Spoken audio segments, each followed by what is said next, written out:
আসসালামু আলাইকুম প্রিয় দর্শক, ভারতীয় ভিসা এখন ওপেন হয়ে গেছে। মানে আগেও ছিল ওপেন, কিন্তু সেটা আগে ছিল চিকিৎসার জন্য যারা যেতে চাইতেন তাদের জন্য, এবং যারা ব্যবসায়িক কাজের জন্য যেতে চাইতেন অথবা শিক্ষার জন্য এগুলো খোলা ছিল। কিন্তু পর্যটনের জন্য ভারতীয় ভিসা এতদিন, গত 2 বছর শেখ হাসিনা সরকারের পতনের পর থেকে বাংলাদেশিদের জন্য ভারতীয় ভিসা বন্ধ ছিল। হঠাৎ করে যখন খুললো, গত 28 তারিখ থেকে তার আবেদনপত্র নেওয়া শুরু করলো, একটা ভয়ঙ্কর দৃশ্যের অবতারণা হলো। এখন এই ভয়ঙ্কর দৃশ্যটা কি? দূতাবাসের যে এখানে আপনার ভিসার জন্য অ্যাপ্লিকেশন নেওয়া হয়, সেই যমুনা ফিউচার পার্ক, তার সামনে 1 কিলোমিটারেরও বেশি লম্বা লাইন। এবং প্রথম দিনে ওটা তো অনলাইনে অ্যাপ্লাই করতে হয়, প্রথম দিনেই 24 ঘন্টায় 1,40,000-এরও বেশি সংখ্যক মানুষ ভিসার জন্য আবেদন করেছে। কি বুঝলেন? আমরা গত 1.5 বছর 2 বছর ধরে একটা স্লোগান বাংলাদেশে বহুল উচ্চারিত হতে দেখেছি। সেই স্লোগানটা কি? দিল্লি না ঢাকা, ঢাকা ঢাকা। মানে আমরা দিল্লির সঙ্গে কোনো সম্পর্কই রাখবো না, আমরা ভারতের সঙ্গে কোনো সম্পর্কই রাখবো না।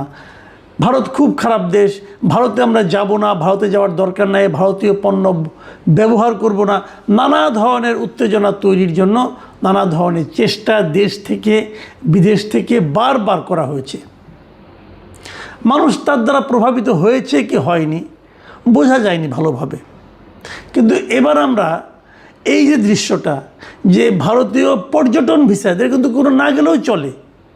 গত 2 বছর কিন্তু এনারা কেউ যান নাই, মানে পর্যটনের জন্য, বিনোদনের জন্য, যেটা নাকি খুব জরুরি কোনো ব্যাপার না, সেটার জন্য 24 ঘন্টায় প্রায় 1.5 লাখ মানুষ হুমড়ি খেয়ে পড়েছে ভারতীয় ভিসা পাওয়ার ওয়েবসাইটে। সার্ভার হ্যাং হয়ে গিয়েছিল এক পর্যায়ে। এই মানসিকতাকে আপনি কিভাবে ব্যাখ্যা করবেন?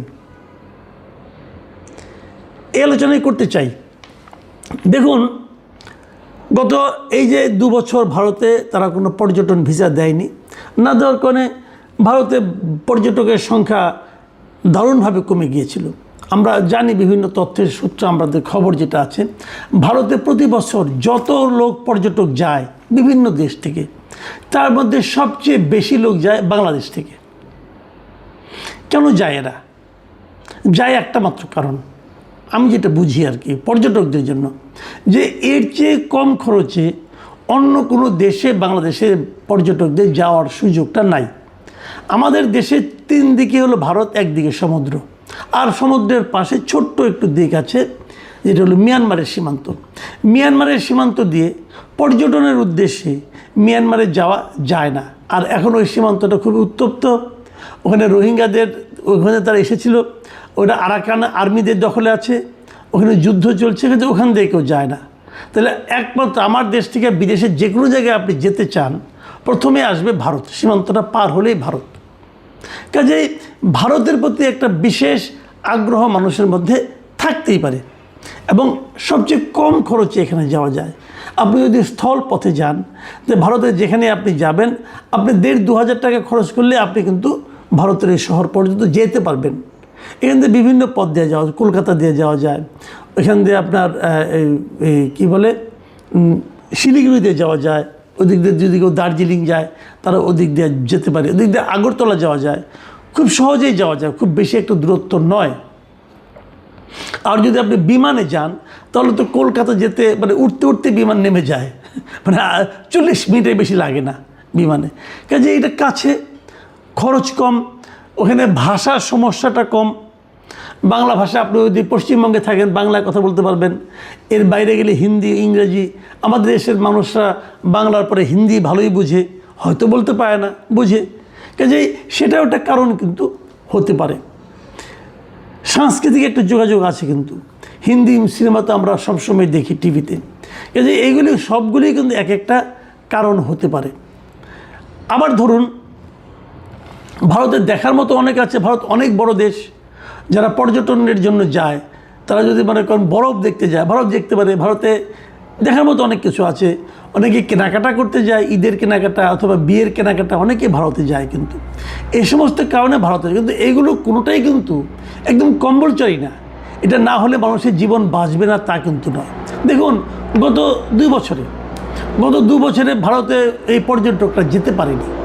না যেতে পারে আমাদের দেশে মানুষরা কি সব মারা গিয়েছিল? আমাদের দেশের ধরেন সীমান্তবর্তী এলাকাগুলো, আমাদের এখানে লোকজনকে ব্যবসা পাতি সব গুটিয়ে ফেলেছিল, তাও তো গুটায়নি। আমাদের মানে মানুষের মন কি খুব খারাপ থাকতো আমি যেতে পারছি না? তাও কিন্তু নয়। তাহলে সমস্যাটা কাদের হয়েছিল? সমস্যাটা কিন্তু ওদের হয়েছিল। কলকাতায় যে এলাকাগুলিতে বাঙালিরা যে থাকে, যে নিউ মার্কেটের আশেপাশে সদর স্ট্রিট, এই যে জায়গাগুলো আছে, এই জায়গাগুলোতে গত 2 বছরে ব্যবসা বাণিজ্যের ধস নেমেছিল।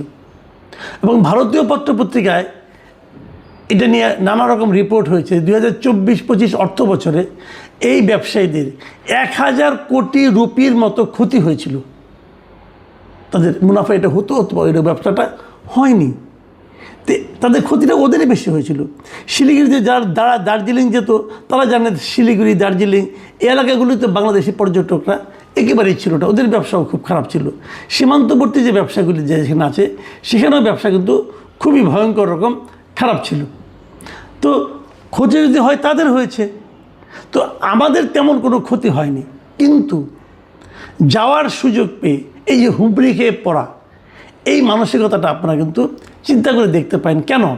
দেখুন আজকে এই ঘটনাটা নিয়ে ভারতেরই পত্রিকা ইন্ডিয়া টুডে তারা একটা স্টোরি করেছে, যে তার শিরোনাম ছিল why thousands of Bangladeshis are thronging Indian visa centre despite tensions. মানে ভারত বাংলাদেশের মধ্যে যে একটা টেনশন কাজ করছে, অনেক দিন ধরেই করছে, সেই টেনশনটা থাকা সত্ত্বেও কেন এরকম হাজার হাজার বাংলাদেশি ইন্ডিয়ান ভিসার জন্য হুমড়ি খেয়ে পড়ছে?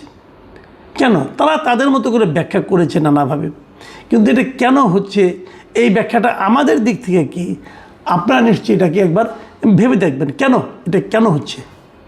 আসলে এখানে আমি যেভাবে বুঝি, এই যে একটা স্লোগান ছিল না আমাদের এখানে, ঢাকা না দিল্লি, ঢাকা ঢাকা, এই যে স্লোগানটা, এটা আমার বিবেচনায় একটা অপ্রয়োজনীয় স্লোগান ছিল। আমাদের দেশের সাধারণ মানুষ এই স্লোগানের সঙ্গে আমার ধারণা একমত নয়।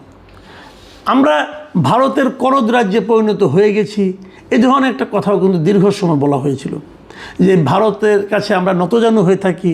এটাও বলা হয়েছিল আগের সরকারের আমলে, বিশেষ করে আওয়ামী লীগ সরকারের আমলে এই ধরনের ওদের বিরুদ্ধে এটা একটা কমন প্রচারণা ছিল। কোনো সন্দেহ নেই যে আওয়ামী লীগ সরকারের সঙ্গে ভারত সরকারের এক ধরনের সখ্য, এক ধরনের বন্ধুত্ব, ভালোবাসার সম্পর্ক ছিল।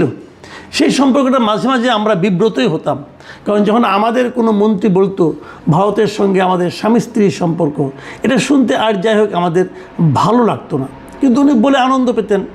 আমাদের ওই সময়কার প্রধানমন্ত্রী শেখ হাসিনা বলতেন, ভারতকে যা দিয়েছি ভারত চিরজীবন তা মনে রাখবে। হয়তো সেই মনে রাখারই প্রতিদান ভারত এখন দিচ্ছে আওয়ামী লীগের সেই পলায়নকারী লোকগুলো, যে নেতাগুলো, তাদেরকে ভারত তাদের এখানে আশ্রয় দিয়ে রেখেছে। এটা হতে পারে প্রতিদান, কিন্তু এগুলো আমরা খুব এনজয় করিনি। কিন্তু এর সঙ্গে আমাদের সরকার ওদের সরকার কি করছে না করছে, এর সঙ্গে কিন্তু ভারতের জনগণ এবং আমাদের জনগণের মধ্যে কী সম্পর্ক, সেই সম্পর্কটা কিন্তু নির্ভর আসলে করে না। যারা বিএনপি করত তারা কি ভারত যেতেন না? যারা এমনকি এই যে দিল্লি না ঢাকায় যে স্লোগানের যে উদ্যোক্তা, জামাত, শিবির অথবা ধরেন আপনার এনসিপি, তারা কি ভারত যান না, যেতেন না? আমরা তো এই সময়ও দেখলাম যে সার্জিস আলম তার পিতার চিকিৎসার জন্য ভারতে গিয়েছেন, সেই ছবিও আমরা দেখলাম। কাজেই এটা কিন্তু সাধারণ জনগণের, মাস পিপলের সেন্টিমেন্ট না। এই যে স্লোগানটা আমাদের এখানে দেওয়া হতো যে দিল্লি না ঢাকা, এটা আসলে ছিল একটা রাজনৈতিক স্লোগান। ভারত বিরোধিতা এই জিনিসটা আমাদের এখানে রাজনীতিবিদদের জন্য খুব লাভজনক একটা, খুব মতলবী একটা টপিক। তারা এটা নিয়ে কথা বলে আরাম পায়, এটা নিয়ে মানুষের মধ্যে হুজুগ তৈরি করে আনন্দ পায়। কিন্তু আমাদের এবং ভারতের সম্পর্কটা আসলে পরস্পরের সঙ্গে আমি মনে করি যে খুবই গতিশীল সম্পর্ক। ভারত ছাড়া আমাদের চলে না, আমাদের ছাড়াও ভারতের চলে না। ভারত যতই বলুক তোমাদের আমাদের লাগবে না, ভাই এই যে আপনাদের কত অর্থ বছরের যে অবস্থা, কলকাতার যে দোকানগুলির যে অবস্থা, বিভিন্ন সীমান্তবর্তী এলাকাগুলির যে অবস্থা, পর্যটনের যে অবস্থা, যে দেশের সবচেয়ে বেশি পর্যটক আপনার দেশে আসে, তাদের ছাড়া আপনাদের চলবে কেন? এটা একটা ইনকাম না আপনাদের? এটা বড় ইনকাম। আপনাদের হলো আমাদের লাগবে, আবার ধরুন আমাদেরও কিন্তু ভারতকে লাগবে, কারণ আমরা বিভিন্ন কিছু ভারত থেকে ইম্পোর্ট করি। যখনই আমাদের কোনো ধরনের খাদ্যপণ্যের সমস্যা হয়, চাউলের সংকট হয়, পেঁয়াজের সংকট হয়, আমরা কিন্তু ভারত থেকে ইম্পোর্ট করি, কারণ সেখান থেকে ইম্পোর্ট করতে গেলে আমাদের খরচটা কমে যায়। তো ওইখান থেকে ভারত থেকে কোনো পণ্য আমাদের এখানে কিনলে পরে আমাদের স্বাধীনতা বিলুপ্ত হয়ে যায় না। আবার ভারতকে সব কিছু দিয়ে দেওয়ার যে মানসিকতা, যেটা নাকি শেখ হাসিনা আমলে ছিল, সেটাও আমাদের জন্য আনন্দ, আমাদেরকে কোনোরকম আনন্দ দেয় না, ওটাও আমরা চাই না। আমরা আমাদের স্বাধীনতা সার্বভৌমত্বকে রক্ষা রেখে, টিকিয়ে রেখে আমরা ভারতের সঙ্গে সম্পর্ক রাখতে চাই। আমাদের প্রতিবেশী দেশ, অবশ্যই আমরা ভারতে যাব, কারণ কম খরচে পর্যটন ওখানেই আপনি করতে পারবেন। কোথায়? এই যে বড় বড় এই যে আপনার 1 কিলোমিটার লম্বা লাইন হলো যমুনা ফিউচার পার্কের সামনে, মানে ভিসা কেন্দ্রের সামনে, এখানে তো কেউ স্লোগান দিল না, দিল্লি না ঢাকা, তোমরা দিল্লি যেও না, কেউ তো বললো না। কেন বললেন না আপনারা ভাই? আপনারা তো মহাবিপ্লবী, এই এনসিপির কথা বলছি, এই জামাত ইসলামের কথা বলছি, দিলেন না কেন? আমার তো ধারণা ওই লাইনের মধ্যে বহু এনসিপির সমর্থক এবং জামাতের সমর্থককে পাওয়া যাবে। কাজেই এটা, এই যে গায়ের জোরে ঝগড়া করা, পায়ে পা দিয়ে ঝগড়া করা, এটা জরুরি না আমাদের জন্য। আমরা পারস্পরিক সহাবস্থানে বিশ্বাস করতে চাই। আমরা চাই যে প্রতিবেশীর সঙ্গে আমাদের সুসম্পর্ক বজায় থাকুক, কারণ সেটাই দুই দেশের জনগণের জন্য ভালো। দুই দেশের সরকারের জন্য কি ভালো কি মন্দ ওটা ওনারা দেখুন, ওটা নিয়ে আমাদের মাথা ব্যথা নাই। আমরা আমাদের ভালোটা বুঝতে চাই। এই যে 2 দিন পর পর পুশ ইন পুশ ব্যাকের যে খেলা চলে, এটা আমরা জনগণ এনজয় করি না, এটা সরকারের